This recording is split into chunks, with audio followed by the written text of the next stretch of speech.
It was 2 a.m. when my phone lit up on the nightstand. Her name, her lie. Something came up at work. Relax, I'll explain soon. I stared at the message longer than I should have.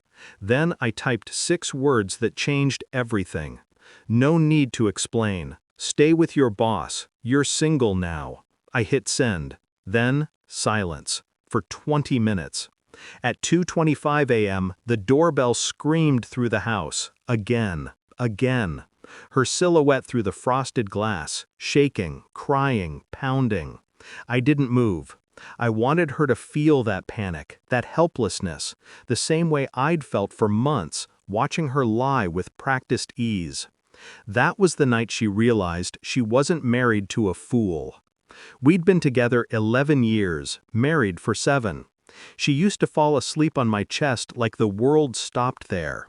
Her laugh was the kind of sound that made you believe in things. But somewhere along the way, the laugh changed, softer, shorter, like it had somewhere else to be. The first crack appeared last winter. She started working late. Then came the perfume that wasn't hers, the locked phone, the new lingerie tucked behind old sweaters.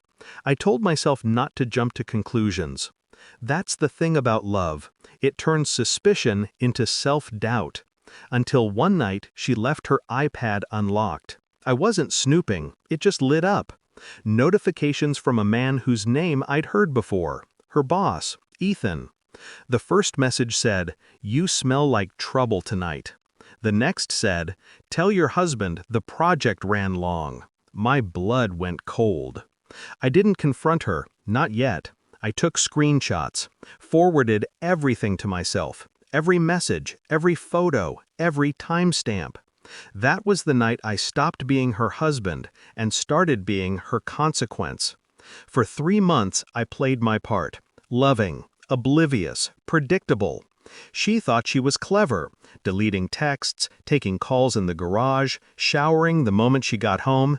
She didn't notice I'd planted a voice recorder in her car, a small one, under the seat. Didn't notice the GPS tracker, or the camera facing the driveway. By the time she realized something was wrong, I had everything. Her affair wasn't a guess, it was a documented timeline. And I didn't just want a confrontation, I wanted justice. So I met with a lawyer, quietly, signed papers, separated accounts, moved half our savings into a trust she couldn't touch, transferred the house title into my name through a prenup clause she forgot existed. Every move, silent, surgical. And when all the pieces were ready, I waited for her next lie. That Friday, she told me there was a team dinner. I kissed her cheek and said, "You deserve it. Don't stay too late." She smiled, relieved, thinking I'd swallowed another lie. I watched her car on my phone screen, the tracker blinking across town. She wasn't going to dinner. She was pulling into a hotel parking lot, room 217. That's when I sent the text. "No need to explain. Stay with your boss. You're single now." I watched the little gray bubble appear, then vanish. Then the dots stopped altogether. 20 minutes later, she was at the door, mascara streaked, voice breaking as she shouted my name. I opened the door slowly. She collapsed into sobs. "It's not what you think." I laughed once, quiet, sharp. "You don't even know what I think." I walked to the table, opened the laptop, and hit play.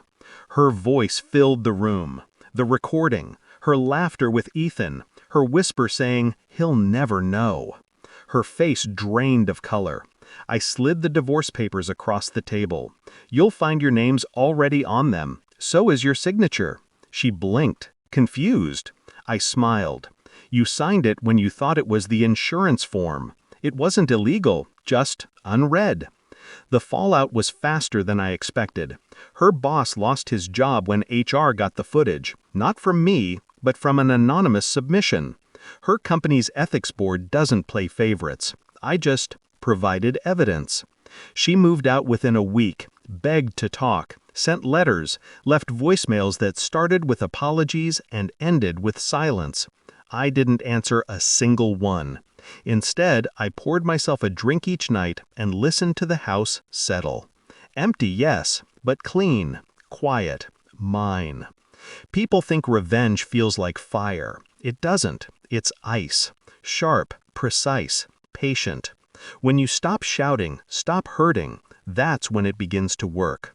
I saw her once more, months later, outside a coffee shop downtown.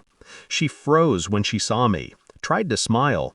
I nodded politely, the way you'd acknowledge a stranger who looks vaguely familiar. She looked older, smaller, the weight of her own choices pressing her down. I didn't feel triumph, not exactly, just completion. She had gambled everything on deceit. I had bet everything on restraint. And restraint always wins. In time.